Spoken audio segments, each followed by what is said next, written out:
Hi there and welcome back to John Crowe here. Welcome to my channel, Pro Chef Academy here, and today what we're going to do is we're going to use up some leftover bananas. We all have them from time to time, so this is a really easy dish to make, just using your leftover bananas. So what I have here is I have some 70 grams of self-raising flour. I've also added a half teaspoon of baking powder to that, one banana, one egg, and then I have 70 grams of butter and 70 grams of caster sugar. I've just put the baking powder here just to show that we do add it to the flour here, to the self-raising flour. Like I said, banana loaf is so easy and quick to do. Couple of simple ingredients. I have my tin here also lined with parchment, so we're ready to go here. So join us and we'll see you very soon. So the first stage here, what we have to do is we have to cream our butter and our sugar. So I have 70 grams of butter and 70 grams of caster sugar. And then I also have my flour there ready in the back. So we'll get this creaming first. So just start off slow here, just to get it all incorporated. So you want to beat this maybe 5 to 10 minutes. I'm just making enough for a pound loaf here. Obviously, most people would have a 2-pound loaf, so you just double this recipe and you'll have enough there to fill your 2-pound loaf. So this is going to take about 5 to 10 minutes.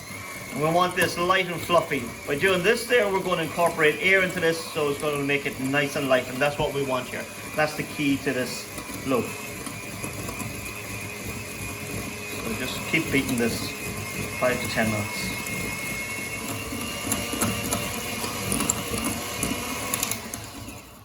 Okay, so we've beaten this for about 5 to 10 minutes. Well, it's light and fluffy. We've incorporated air. So what we need to do next now is we need to add our flour. Okay, so when we're adding our flour there, we just want to, we have to add our egg. But in order to add the egg, I always add a little bit of flour just to stop it kind of curdling.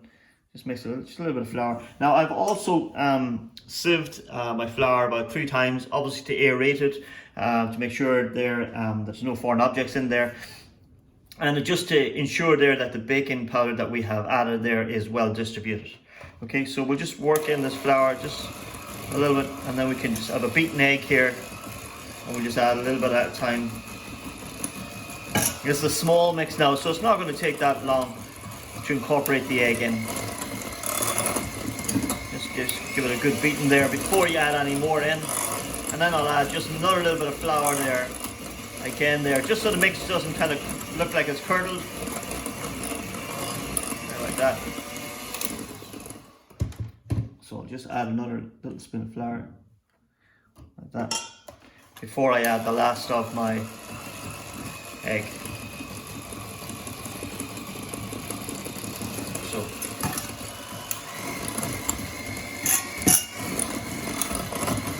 So I haven't, as you can see, I'm going to be adding my bananas now in a second there, but I just want to make sure there, I don't want to, I'm going to mash the banana, but I'm just going to hold fire there just for a second, because obviously I don't want it to go black, because it is quite ripe there. I'm going to add the flour now in a second. So next what I'm going to do here, I've just started here, is I'm going to add my flour. It's really easy to do. We just want to add our flour in stages there, and we're just working it in here. So I've added a little bit here already.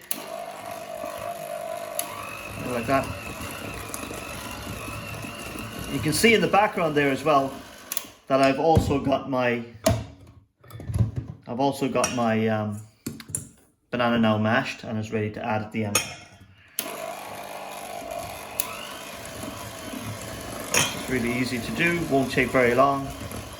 Just add it in stages there.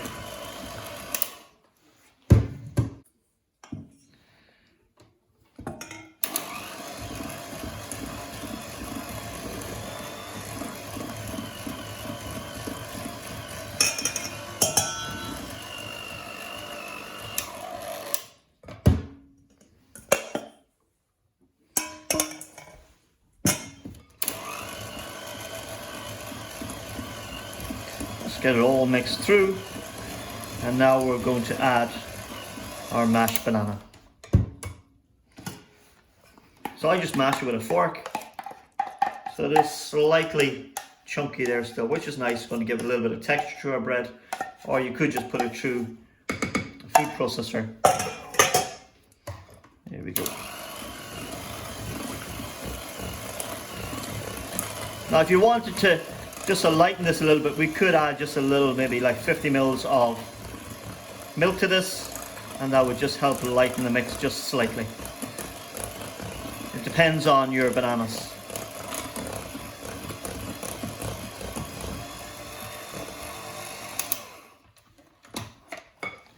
So there we have our mix ready, and now it's just a matter of adding it to our tin.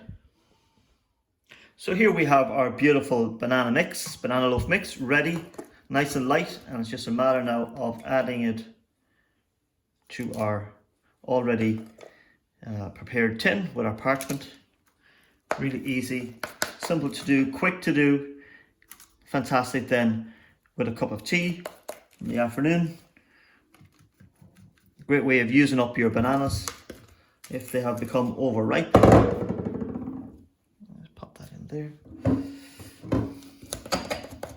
So what I'm going to do then is we are going to cook this at about 180 degrees Celsius, gas mark 4, for about 30 minutes, and then we'll see what it comes out like. There we go. Like I said, I would normally double the mix and put it into a 2-pound loaf tin. You just have a larger amount, but just I was making a small amount today because I had just one banana left over. Here we go.